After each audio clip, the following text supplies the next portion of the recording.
Guys, all my favorite things keep getting canceled. This OG Model Y canceled for the Juniper. This awesome Ford hat that I've been wearing forever, canceled. Can't buy it anymore. The Nest Secure system that I have from Google, well, they canceled it. Can't buy any new cameras for it. Of course, my favorite truck, the one I've had since the OG times, 2022, thanks Jim Farley, canceled. Even my Oakland A's, canceled. So my current conundrum is this canceled J1772 Tesla wall connector is no longer connected to my network and is giving me a difficult time. You can see that we've just got a pulsing green light, and as we look here at the Tesla app, you'll see that we have an offline status on the wall connector, and down here you can see it says wall connector offline. Check Wi-Fi connection. Now, I have been working with Tesla support on this, and for a couple of weeks, we've checked everything from my network settings to deinstalling and reinstalling the app on both the iPad and the iPhone. So far, no luck, and because it is a discontinued unit, they can't just ship me a new one to swap out, and because it won't connect to the network, they can't just dial in. So that makes it a little bit difficult. You'll notice also that instead of being a hardwired unit, that there is a NEMA 1450 plug on this, and that is definitely something different. That's been a history for me as I've gone through since I've owned my very first Lightning in 2022, that I've always gone with a NEMA 1450 plug. And I'm going to walk through the history of that together and kind of show you why I've done that. It's not necessarily the best decision. I think a hardwired option is always the best, but I'm going to kind of tell you how that journey's gone for me and what's happened along the way and some things to be watchful for and what it is about this particular unit from IYILO and why I went with it for the safety features and why I think that's so important. So before we rip this one off the wall, let's talk about the history together of how I got here, and then let's start to make this swap out. So there's a few different options that IYILO makes for this home charging station. If you're starting from scratch with your electrician, I would go with the 48 amp hardwired version. That's going to give you the most power and is really the safest option available. If you've already got a NEMA 1450 like I do, I would go with the 48 amp NEMA 1450 plug. That's what I did, and it's going to allow me to, in the future, convert over to a hardwired option, and then I just have to open it up and take the dial inside and just give it a nudge up to the 48 amp setting. But it does come shipped with it set to 40 amps out of the box. But I've always got the optionality later to convert that over. There is one that's a bit more affordable at 40 amps, but you won't have the option later to dial it up. Now the question is, why do I have a NEMA 1450 to begin with when the hardwired option is safer and better anyway? Let me walk you through the PTSD of how the heck I got here. On the bed of my Lightning here, you're going to see a couple of these Ford mobile chargers. And when you originally bought the truck, they came free with the Lightning. And being a first-time EV owner, I didn't know any better, and I thought to myself, this will be plenty to charge the truck. And so what I originally intended was to be able to just use this as my everyday charger. First of all, these are not robust chargers. They are meant to be portable things that you use on the road on occasion. They are also very expensive, and they charge you for them now. These are $500 to buy from Ford. I would personally pass on that and never buy them from the manufacturer. If you have to purchase them, they are not worth the money. There are much, much better options, but that's for another video. But because it was free, my intention was to plug it into my dryer plug using an adapter. What I didn't know at the time is that's a very bad idea. Those outlets are not meant for the amount of charge or amperage at full-time use that you are going to draw from your vehicle when you're charging. But of course, that wasn't the end of my mistakes. Not thinking long-term about it, I wanted to just get a plug put in as soon as possible and keep using the free charger. So I had an electrician buddy of mine put in a NEMA 1450, but he wasn't familiar with EVs, so he just went and got one down at Home Depot and put it in. And I didn't know, and he didn't know, that not all receptacles are alike. And I learned later from our buddy Tom Malogny that these things will melt and catch on fire and have all kinds of problems if you use the wrong kind. So after a bunch of research, I went and found out that the right type of plug and outlet was to use one made by Hubbell, or a very similar beefy industrial type of outlet. And just because it's labeled industrial isn't enough. It really does truly need to be one of those robust outlets like Hubbell. I would personally just go with the Hubbell brand. Even though it's a little bit more expensive, it's well worth the money, and it's not that much more expensive. I'll leave a link in the description for one that you can get from Amazon, and it's very reasonable priced. And that is absolutely the way I would go, but it's still not the end of it. You got to make sure you torque everything right and really install it right. So make sure when you find your electrician to install things that they are doing it the right way. Not everybody knows exactly how to do an EV charger installation the way that it's supposed to be done just because they're an electrician. You think they would, but we see them done incorrectly all the time. Now, one of the coolest things about the IYILO brand is that they have taken and built in a safety mechanism into the NEMA 1450, and I have never seen this before, that where the outlet plugs in, if it gets hot, it will derate the charger and it will eventually shut it down completely if that continues to heat up. So if there's a problem and someone has one of those outlets that isn't right, it will completely shut it down as a safety precaution. That is a huge deal and something that I think is something that all of the manufacturers should start to implement. I've never seen that done. And so a huge kudos to IYILO, and that really attracted me to this test and made me want to check it out. So because I was using the Ford mobile charger as my daily charger, I basically cooked these things. And I went through 2 different chargers and got them exchanged under warranty before I stopped using them. You'll see this one actually was signed by Jim Farley, and this one I do not use. This is just one that I kind of keep to the side. This is the one that came with my new 25 Lightning, and so it is in there strictly as a emergency backup. But again, I would never use this as a daily charger.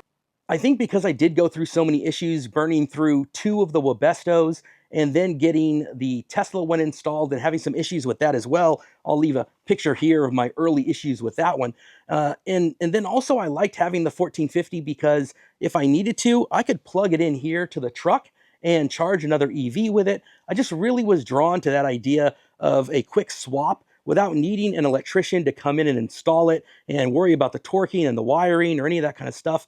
I just thought the idea of the 1450 was cool, even though I know I can get more power and it's safer to have the hardwired installed. So I don't know. Long term, I think I will always have a 1450 plug for the convenience, but I do know it's smarter to get it hardwired. So with all that history and backstory said, let's get this Tesla wall connector out of there and let's get started putting in the IYILO and get it tested and tried out. Okay, now that we've got the Tesla wall connector off of the wall, it is time to see what's in the box. All right, this is awesome. This is going to be everything that we're going to need. Let's go through together and see what we've got. So this is going to be the mounting plate that will go onto the wall. Depending on how you're going to mount that, you have either the screws, which is what we're going to use. This will go right into the wood that I've already got. If you had drywall, you've got these drywall anchors. If you had concrete, you've got these concrete anchors. This is going to be the Allen wrench that you're going to need for the side screws. So we'll put those in just a little bit so that they're already started. This is really cool. This is going to be what I talked about earlier, so that even though it's going to start here with this NEMA 1450 plug, I will be able to take and open this up and pull this 1450 plug out and replace this with a hardwired conduit. So that is a super cool feature that I love about this unit. It's really compact, which I'm really blown away with and surprised. I'm not sure why I'm so surprised, but for some reason I thought it would be bigger than it is, and I'm super happy with the size. And just for a comparison, if we look at the Tesla wall connector, you can see that the wall connector is quite a bit taller, although it is more narrow. So that just gives you an idea of the size comparison there between the two, but that's going to fit nicely. And just looking at the wall bracket as well, when I take and compare the two, this will have no problem fitting right where the wall connector was. And I'm even thinking I could put a second one here one day if they make one that is NACS compatible, and that would allow me to do a power share option if I hardwire them, which is why I was thinking ahead, and I did this with the ability to swap this for the NEMA 1450 and convert that to a hardwire, because I do think it would be cool at some point to be able to charge both the Model Y and the Lightning together, which right now I can't do. So that is something that in the future I may be able to try out and test, and it does look like I've got room to put 2 of them side by side there. So yeah, super happy with the size of that and pleasantly surprised. And then the other thing that I was really impressed with at first glance is this handle here. This is really well designed. It's got a metal clip right there. I don't know if you can hear that, but It's got that really good sound of metal, and that is not something that we always see. So just first impressions are very solidly built. So yeah, I'm excited to try this out and see how it does. Also, this is very light and very easy to maneuver. When I take some of these cables sometimes, you can see here how these are twisted on the wall connector. This is not always the easiest thing to wrap up. Of course, this in the box may be easier than when I untangle it and start to use it. So we will see if this keeps this nice, easy to wrap up form factor. But in terms of paperwork, this here is what came with it. Lots of good stuff that I will not read, but I will show it to you in case you are literate and love to read things. So this is going to be just kind of your walkthrough, and this is going to be your quick installation guide. This is super cool. And then over here, this is going to be your wall mounted template. And so this would allow you to hold it up to drill your holes. I will probably just put a couple in real quick, and then I will use a leveler and make sure it's straight, and then drill them right into where I had the wall connector before. So I try not to make things too complicated. This I'm probably going to get into in a second video, actually, because I think that these cards are super cool. This RFID function is awesome. I think this is a big deal. And then in the back, it's got these stickers that you can put onto your power box. So yeah, I think that's awesome as well. Then a very in-depth user guide. So yeah, all the things that you would think that you should have in the box are in there. It was very well packaged and padded. So yeah, I didn't want you guys to have to watch me open that up. Who wants to do that? But yeah, let's get this thing installed because that's really what you guys want to see. All right, so I don't know how well this is going to show up. I'm probably just going to speed through this so you can see me put this on the wall, but because it's kind of tucked away here in the corner. But just a pro tip, what I'm going to do is I'm going to take this bracket and then I'm going to level it. And then I have this punch, and this punch tool, what I'm going to do is put it in the center. And once I know it's leveled, I'm just going to give it a punch onto this board that I have here, but I would do the same thing if it was the drywall or anything else. And that's just going to make a little mark or a little dent there, which is going to make the screw go in really easy. And as I put it in, I'm not going to tighten it all the way down. And then I'm just going to give it one last level and then give it a nice tighten of the screw. And that should be pretty much it. Then what I'll do is I'll take the little screws that secure the charger to the plate and I'll put them in by hand, making sure that they're not cross-threaded, and I'll put them in as far as I can, and then I'll use the little Allen key that they provide and tighten it down the rest of the way. That should really be it. So they do give an extra screw both for the side plate and an extra screw and washer for the mounting of either the wall or the board that you use. So shout out to them because they know me very well. It's always good to have an extra screw of either one of those. So let's get started.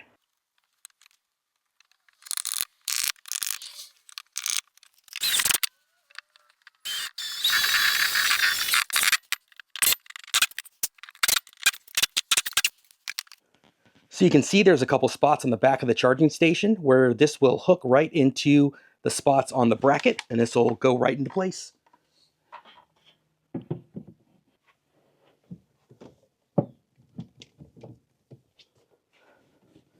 I'll set that on the ground just for now, and then we will get those screwed in. This side will be really easy for me. The other side is going to be a bit of a challenge just because it's so close to the edge of my garage, but it does have a little 90-degree here that'll make that a bit easier.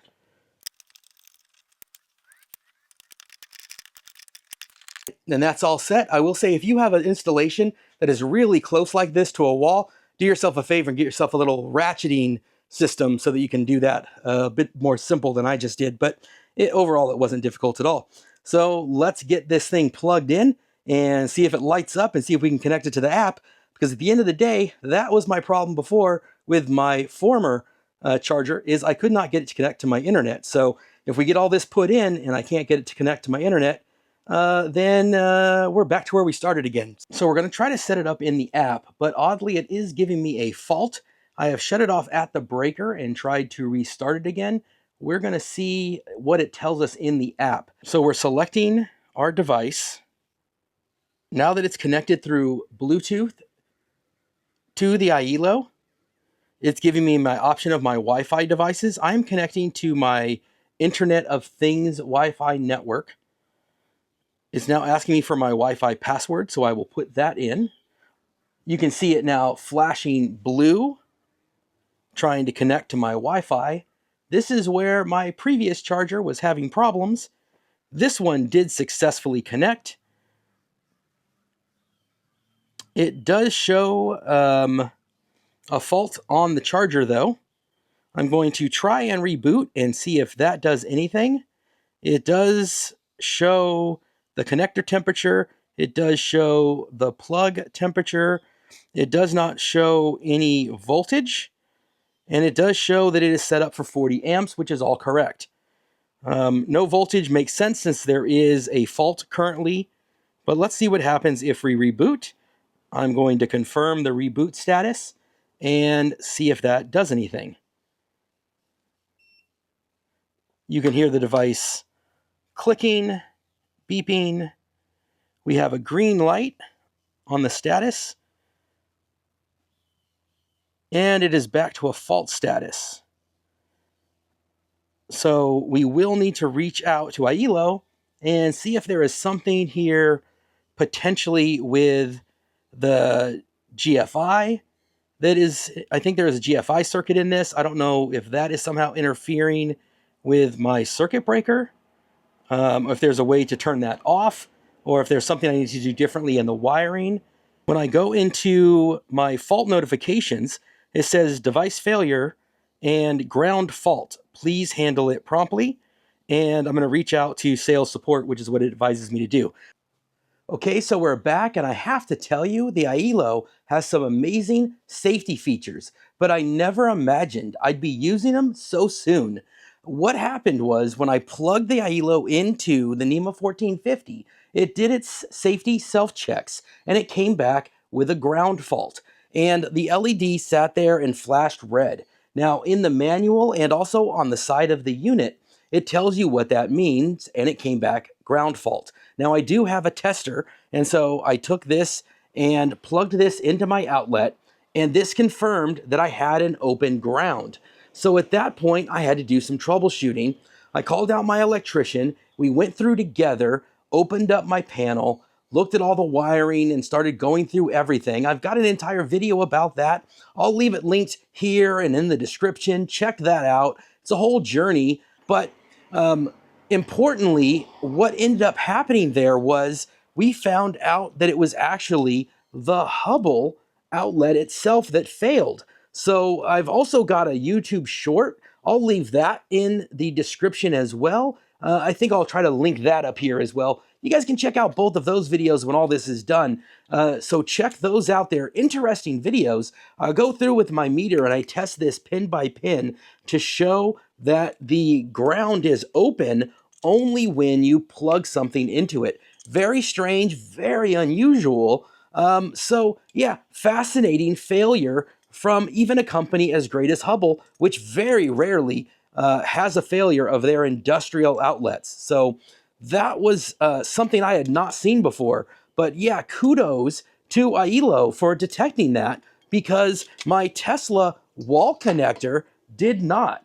This is something that did not flag that it had that open ground. So I find that really interesting. And again, huge safety call out and credit to IYILO for giving me that indication. So my electrician has gotten a new one of these outlets and installed it. Credit to Hubbell, they've reached out to me. I'm going to send this one back to them. Their engineering team is going to open this up and look inside. Maybe I'll even get one of them on the Turn Down for What podcast so we can talk to them about what they found and explain a little bit about the limits of these and best practices with them. But for now, let's turn the power back on and see this boot up properly and continue with the install. All right, so let's give this thing some power. Flip the breaker, hear the beep, hear the contactors come on. We've got the green light, we've got the Wi-Fi flashing. And let's see this thing come to life as it should. Put these to the side. You can see now the solid green light, which is what we should have seen the first time. Now we have the solid green Wi-Fi, and we are powered up and ready to go installation complete and successful. That tells us we're ready for business and we're ready to charge. A couple things I want to do on the app first to get it set up, and then we can plug it in and let her rip.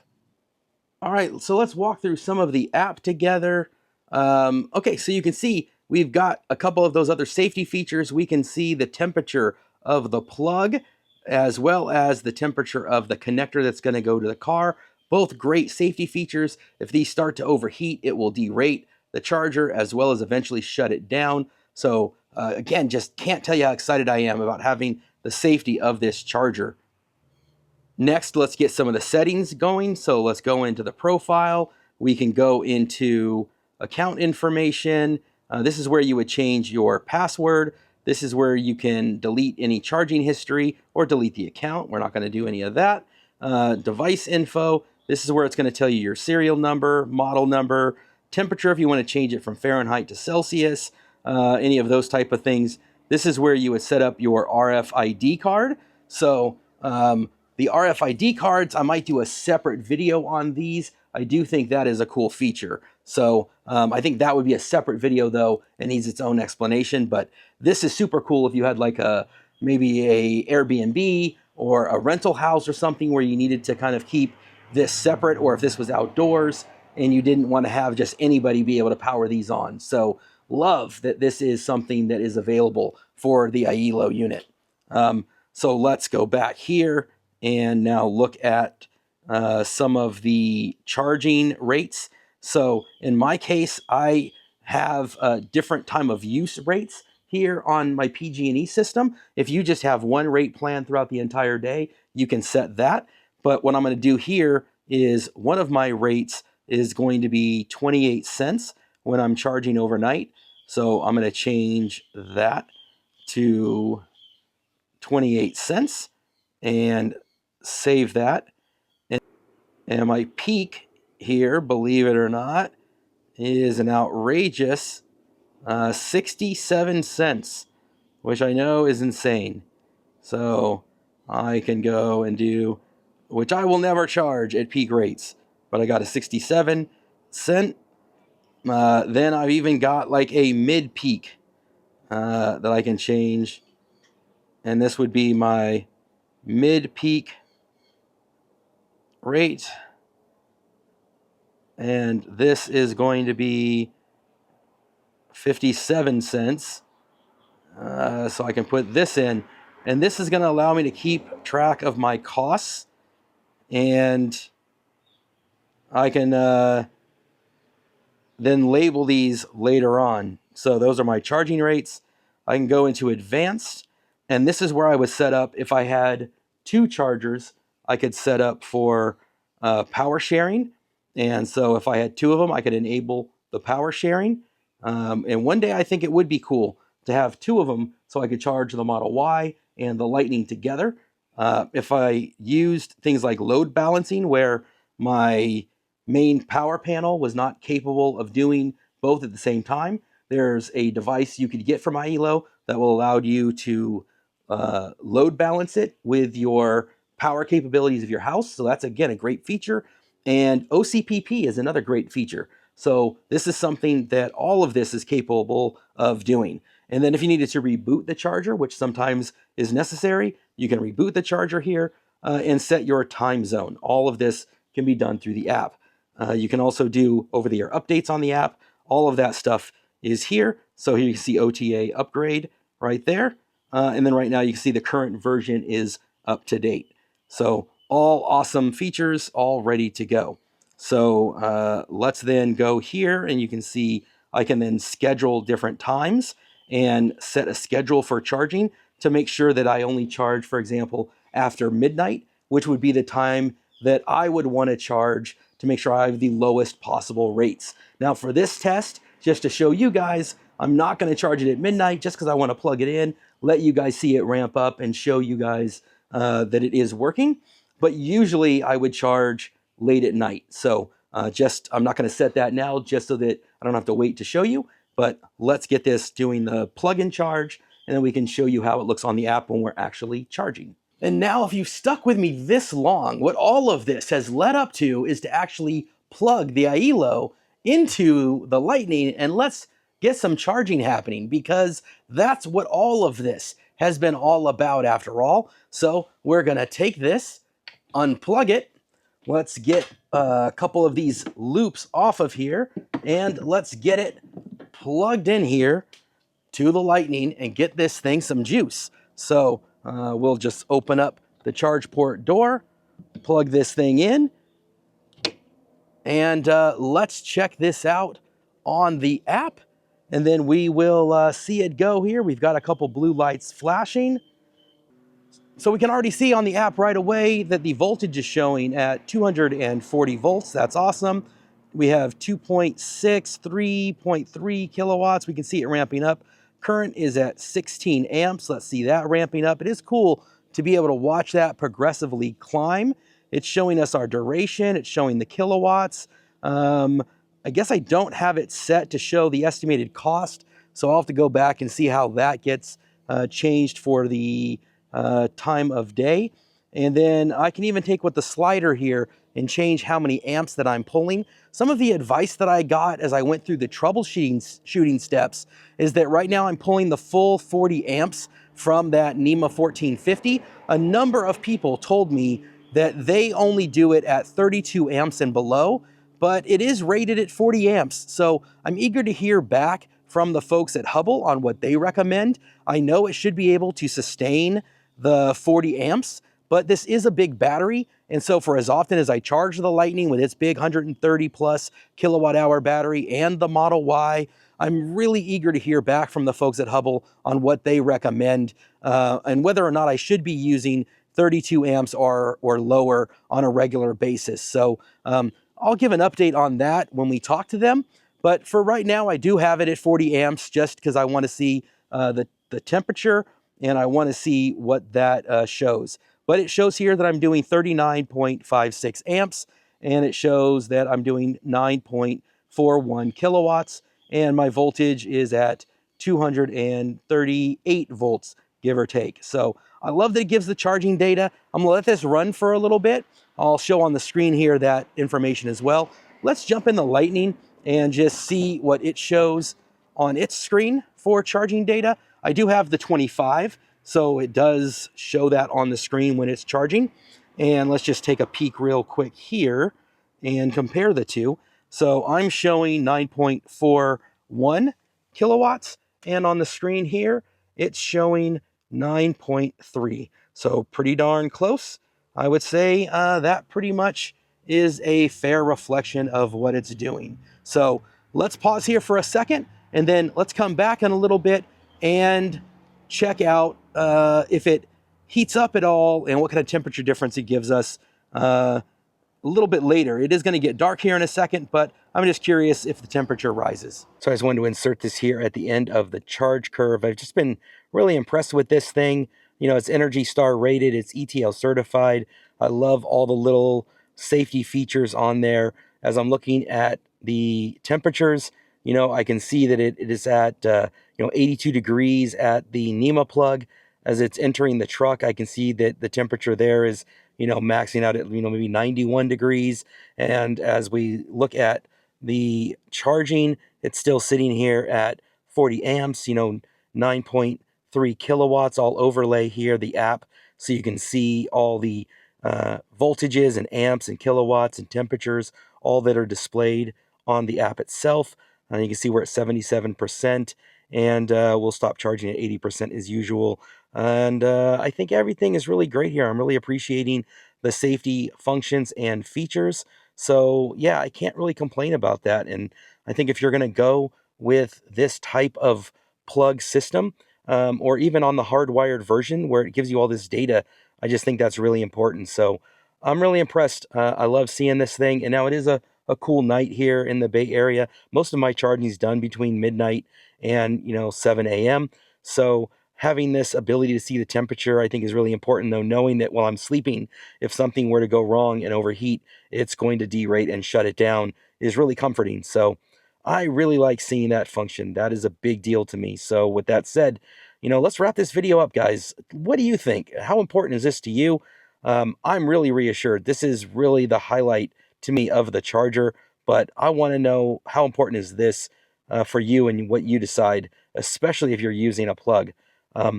Yeah, let's put this thing to bed. Let's get this wrapped up. So guys, I hope you've enjoyed coming along on this crazy adventure with me. It certainly didn't end up where I thought it would when the thing started, and I've learned a heck of a lot. I had a couple videos actually in between where I began and where I finished it. Be sure to check those out. Again, I'll leave them down in the description. It's just been a learning experience for me. Thanks to IYILO for letting me test this out. I've still got plenty of weeks ahead where I really want to put it through its paces with both the Lightning and my wife's Model Y. But then I think I want to switch over here and get a hardwired solution and look into having dual chargers where I can have the Lightning charging here and then my wife's Model Y here in the garage and do a kind of power share situation. So I think that's going to be my next test. Stay tuned for that, assuming that everything goes well here in the next few weeks, month or so with this one. I'm looking forward to really putting the spurs to this, pumping a few 100, maybe even 1,000 kilowatts through it, making sure that there's no issues there, and then trying out the next steps with it, getting some hard wiring going on, and seeing how the power share works if IYILO is up to that challenge. So more to come, I think, with this partnership. If you're looking for one of these that is either hardwired or the 1450, in either case, both of them, you can follow the link in my description, and there are options for either way that you want to go. I do think after this experience, I would either recommend the hardwire way, or if you're going to go with the NEMA 1450, absolutely still use the Hubbell. Even though I did have this odd circumstance with this one, I'll leave a link for the Hubbell as well down here, and maybe consider turning it down to 32 amps, although I'm not convinced that's what happened here. I do think there's some kind of manufacturing defect on that ground pin. I'm going to wait to hear back from Hubbell, and I'm curious what they find when I send this back to them. But overall, I heard from a lot of people about turning the power down to 24, 32 amps. And when it's charging overnight, what's really the difference if it's done charging at 4 in the morning or 7 in the morning? But either way, I think it just depends on your circumstance and situation, the battery size. If you've got a Lightning or a Silverado, those types of things, you really might need the maximum amperage. And that's where you really may want to consider going with a hardwire solution. And IYILO's got you covered there as well. So that would be my advice, is if you've got the ability to hardwire these things, that's going to be your best bet. But if 1450 is the option for you, either way, check out the link in the description, support the folks that support me, and check out the IYILO product. I love the safety. I cannot speak well enough about how impactful and surprising it was to see this thing detect that ground fault. I was blown away by that. Love that temperature detection, the fact that it has it at both the plug side on the truck and, importantly, right here at the outlet. That is a huge, huge protection deal. So huge safety. If you're going to have it in your house and in your garage right here, I would love to make sure that you guys have a safe charging experience, and I've seen no safer product than the IYILO. So check that out. Let me know what you think about this crazy adventure I've been on, and we will see you on the next one, guys.